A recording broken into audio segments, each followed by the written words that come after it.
Definitely come on and said some crazy things on the internet previously, but I feel like last week coming onto this app and letting you guys know that this winter I was going to become the hottest, smartest and richest version of myself is probably up there with one of the bolder statements. And I think we all know a goal means absolutely nothing if you do not have a plan on how to achieve it. So I'm going to run you guys through exactly what I'm going to be doing over the next 3 months in order to achieve my hottest, smartest and richest version of myself, and all the non-negotiables I'm going to be implementing every single day in order to do that. And here we go, my winter non-negotiables broken up into hot, smart and rich. Now, hot, let's start here. Again, a feeling, not an aesthetic. We are not looking hot, we're feeling like the hottest version of ourselves. And in order to do that, I'm going to be doing 11,000 steps a day, movement every single day. So even on a rest day, still getting out and doing a walk. I'm going to be eating a high protein diet. I've set myself a minimum of 110 grams. I do struggle to hit my protein target, like notoriously, I'm just bad at it. So I'm just making a very, very conscious effort because I train my best and I feel my best when I know I'm hitting my macros properly. I'm going to be running 2 times a week. So at the moment, I've been doing like 3 because I've been training for a marathon, but I'm reeling that back down slightly. I'm kind of letting my body relax a little bit because you know what, relaxing is also hot for your body. It doesn't need to be under crazy amounts of stress and running crazy miles every week to feel like the hottest version of itself. Pilates, 2 times a week minimum. I love Pilates. It's just good for my mind, good for my body. It's good core strength. I love it. Dedicated leg session every week. Get me in that gym. Like, I have not consistently weight trained for the longest amount of time, and my glutes, where have they gone? They will be coming back. 6 a.m. wake up. This is something that I'm really trying to stick to and be regimented with, especially as it gets like darker in the mornings. It's easier to implement this now and stick to it in like December. So the sooner we get a jump on our early mornings, the easier they're going to become. But I'm just so much more productive in the morning. Like, I'm a morning person. And then 3 liters of water daily. I don't think I need to explain that one. Like, hydration is key to everything.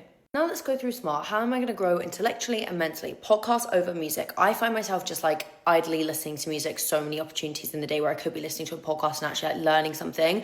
I agree there's a time and a place for this. Like, I don't want to be constantly stimulating my brain, but if I'm on a morning walk, I could probably listen to something that's going to like enrich my brain or just like help me feel a little bit more motivated for the day. My 3-minute journal every morning on my SGS app. That genuinely makes such a big impact to my day. Like, I know if I've not done my journal because I'm not my best self that day. Screen time. Down. I've set locks on all of my apps now. I can't go on any of my apps past 10 p.m. at night. So that is when it's night time. I've also set 2-hour limits on my social medias. This one is tough because like it is a part of my job, but I'm really trying to not spend over 2 hours of a day on TikTok. That's crazy. Like, I could be doing so much better things with that time.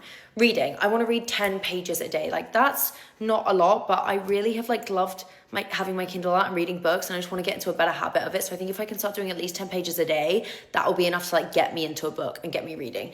Daily planning for work, time blocking out my days, that is just like such an essential. It makes me feel so much more productive. Saying no when I need to. I am such a yes man. Like, if my friend's like, oh, let's do this, I'm just like, yep. Like, I don't think about it. I don't think about my personal needs and my personal wants. And sometimes saying no is actually the best thing for me because yes, I'm going to have FOMO, but am I going to be mentally more rested and feel a bit better and on top of my work?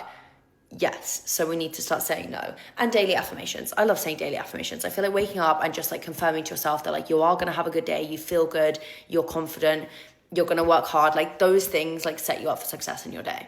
And then down here we have rich. Now, I'm not saying I want to get rich over the next 3 months. Obviously, that would be amazing. However, what I am saying is over the next 3 months, I want to develop a little bit more financial confidence. I want to feel a little bit more secure in my finances. I want to understand them more. I also want to stop unnecessary spending. I'm really, really, really bad at that. So I just need to stop buying stupid things. I'm going to start Depop and vintaging everything that I don't wear. Like, again, my wardrobe is just like a little bit crazy and I just hoard things. So I just need to like sell things and then they can go to a better home and I can make money off of it, which is a win-win if you ask me. And then I want to educate myself more, like I just said. And a way that I want to do that is find a really good like financial podcast that kind of just breaks things down in simple terms. Like, understanding finances is hard. I want to be hot in my finances, so I just want to understand it a little bit better. But yeah, in a nutshell, that's everything I'm going to be doing. I don't think there's anything that's like reinventing the wheel or anything crazy. It's all about kind of nailing the basics and doing simple things that have a big impact.